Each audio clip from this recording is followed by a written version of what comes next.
যারা আমার কাছে দুঃখ দেখাতে আসছো যে এত সুন্দর তোমার একটা জীবন ছিল আর একটা বাচ্চা নিয়ে তুমি একদম ঘর পোষা মানুষ হয়ে গেলে, আমি বলবো তোমরা এরকম দুঃখ আমাকে দেখাতে এসো না প্লিজ। কারণ আমি আমার এই জীবনটা যে চুজ করেছি সেটা আমার খুবই খুবই শখের। আর আমি একটা কথা বলি, জলাঞ্জলি কিন্তু আমি কিছুই দিচ্ছি না, শুধুমাত্র কিছুটা টাইমের জন্য পোস্টপন করছি। হাই, আমি বিলম্বিতা, বিলম্বিতার গল্প কথায় তোমাদের সবাইকে অনেক অনেক ওয়েলকাম। দাদাভাই চলে যাচ্ছে স্কুলে, আর এদিকে ওর অবস্থা দেখো না, ও চলে যাবে দাদাভাইয়ের সাথে। অনেকক্ষণ ওর দাদাভাই ওর সাথে খেললো, কথা বললো, ওর বাবা ডাকতে ও চলে গেল। এদিকে আমরা বসে গেছি সকালবেলায় লুচি করার জন্য। লুচি হবে আর তার সাথে হবে কাবলি ছোলা আলু পনিরের একটা তরকারি। তবে কি বলতো, আমাদের না এই তাড়াতাড়ি সব শুরু করলেও শেষ হতে হতে সেই 1টা 1:30 2টো বেজে যাচ্ছে।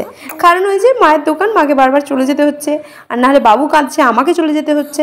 তো কাজ এইভাবে একদমই খুব স্পিডে আজকাল এগোয় না। আগে তো আমি একাই কাঁপিছিলাম সব কিছুর জন্য, কিন্তু এখন একা ছেড়ে মানে দুজনে মিলেও কমপ্লিট করতে পারছি না। কি বলবো আর তোমাদেরকে, ভারী শখ করে সবাই মিলে বলেছে আজকে দুপুরের খাওয়াতে মানে লাঞ্চে লুচি হবে আর ওই পনির কাবলি ছোলার তরকারি হবে। তো আমরাও সেটাইতেই রাজি হয়ে গেলাম, আর আমরা সবাই মিলে ওইটাই লাঞ্চ সারলাম। এদিকে এই যে বাবুসোনা আমার কোলে হাসছে, আর ওই দিকে দেখো আমার খাবার কিন্তু পড়ে রয়েছে। এখন মা এলে তবে গিয়ে আমি খেতে পারবো। আর রোজের রোজ সেরকম কিছু ব্লগ নিতে পারছি না, কারণ বাচ্চা নিয়ে খুবই ব্যস্ত। তার উপর ওর ইঞ্জেকশান কিংবা ওর ডাক্তারের কাছে যাওয়া থাকলে তাহলে তো হয়েই গেল, সে আর আলাদা করে বলার কিছু না। আজকে সকালে একা একাই সব কিছু হ্যান্ডেল করছিলাম। এটা নেক্সট দিনের ব্লগ।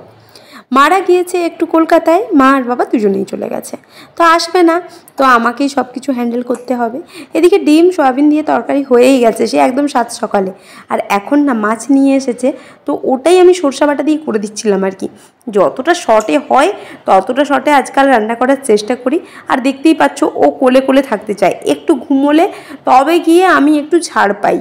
এই যে রান্নাবান্না করেই না আমি চলে এসেছি ওকে নিয়ে স্নান করানোর জন্য। আর এই যে স্নান করানোর অধ্যায়, এটা আমার এত ভালো লাগে। ও যদি কাঁদতেও থাকে না, ব্যাস ওকে জলে বস করিয়ে দাও, ও না কী সুন্দর স্মাইল করবে। আর সেই যে মিষ্টি স্মাইল, তোমাদের আর কি বলবো। অনেকেই বলছো আমি আমার জীবনটাকে আটকে ফেলেছি এই বাচ্চার জন্য। আচ্ছা, কি আটকে ফেলেছি বলো তো?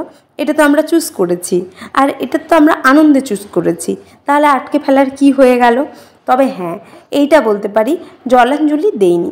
এই ল্যাঙ্গুয়েজগুলো বললে না একজন মায়ের খুব কষ্ট লাগে।